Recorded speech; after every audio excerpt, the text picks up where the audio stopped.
Chennai super కింగ్స్తో జరిగిన మ్యాచ్లో Mumbai Indians ఓటమి పాలైన తర్వాత మైదానంలో ఒక ఆసక్తికరమైన దృశ్యం కనిపించింది. అయితే నిజానికి కొన్నేళ్ల క్రిందట గుజరాత్ జట్టుకు వెళ్ళిన హార్దిక్ పాండ్యా ముంబై జట్టు చాలా భారీ మొత్తంలో డిమాండ్ చేయడంలో ఇంకా ముంబై జట్టుకు మారాడు. ముంబై జట్టుకి మారడం అనేది మామూలుగా జరగలేదు. రోహిత్ శర్మను తీసేసి ఆ స్థానంలో హార్దిక్ పాండ్యా రావడం ఎవరు కూడా హర్షించలేదు. అయితే ఈ నేపథ్యంలో వరుసగా ముంబై జట్టు పేలవమైన రీతిలోనే కనిపిస్తుంది. కానీ ఇప్పుడు చెన్నై జట్టులోకి హార్దిక్ పాండ్యా వెళ్ళిపోయాడు. ఇప్పుడు అది షాకింగ్ గా కనిపిస్తోంది. ఎందుకనంటే సిఎస్కే సిఇఓ కాశీ విశ్వనాథన్ అలాగే హార్దిక్ పాండ్యా చాలాసేపు చర్చించుకున్నారు. ముంబై ఇండియన్స్ ఆడిన 9 మ్యాచ్ల్లో 7 ఓడిపోయి పీకల్లో కష్టాల్లో పడింది. అయితే ఈ నేపథ్యంలో ఇలాంటి సమయంలో ప్రత్యర్థి జట్టు బాస్తో హార్దిక్ చర్చలు జరపడం ట్రెండింగ్ రూమర్లకు ఆజ్ఞ పోసింది. అయితే ఇక చెన్నై జట్టుకు సంబంధించిన కొన్ని కీలకమైన సోషల్ మీడియా హ్యాండిల్స్ కూడా వెల్కమ్ టు చెన్నై అంటూ హార్దిక్ పాండ్యాని ట్యాగ్ చేస్తున్నారు. దానికి హార్దిక్ పాండ్యా కూడా ఓకే అంటూ థమ్స్ అప్ సింబల్ ఇచ్చాడే కానీ అవేమీ నమ్మద్దు అన్న విషయం పైన కూడా ఎటువంటి అప్డేట్ లేదు. అయితే రోహిత్ శర్మను తప్పించి హార్దిక్ కు కెప్టెన్సీ ఇవ్వడంపై ముంబై అభిమానులు ఇప్పటికీ తీవ్రమైన ఆగ్రహంతోనే ఉన్నారు.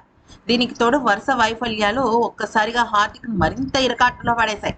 ప్రముఖ వ్యాఖ్యాత సైమన్ డౌల్ సైతం హార్దిక్ ను ముంబై వదిలేయడమే మంచిదని అభిప్రాయపడ్డాడు.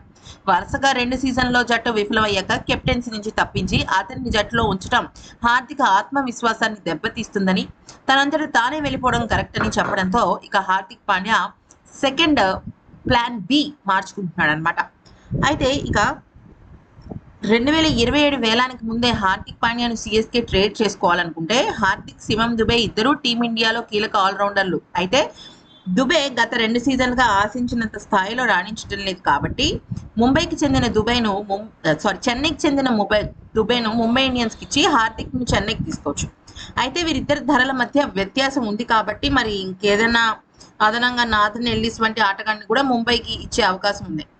అయితే రుతురాజ్ గైక్వాడ్ను బదులుగా కూడా ఇవ్వచ్చు. ఎందుకంటే ఒకవేళ కెప్టెన్సీ మార్పు కావాలనుకుంటే రుతురాజ్ని ఇచ్చేసి హార్దిక్ పాండ్యాని తెచ్చుకోవచ్చు. లేదంటే గుజరాత్ టైటన్స్ నుంచి ముంబైకి హార్దిక్ వచ్చినట్లుగా ఎలాంటి ఆటగాళ్లు మార్చకుండా క్యాష్ ట్రేడ్, అంటే దీనికోసం ముంబై తన భారీ ధర కలిగిన ఆటగాళ్లను వదులుకొని చేయాల్సి ఉంటుంది. మరి అధికారిక ప్రకటన ఉందా అంటే ఇంకా కొంచెం కొన్ని రకాల డీల్స్ అయితే మాట్లాడుకున్న తర్వాతే ఉంటుంది.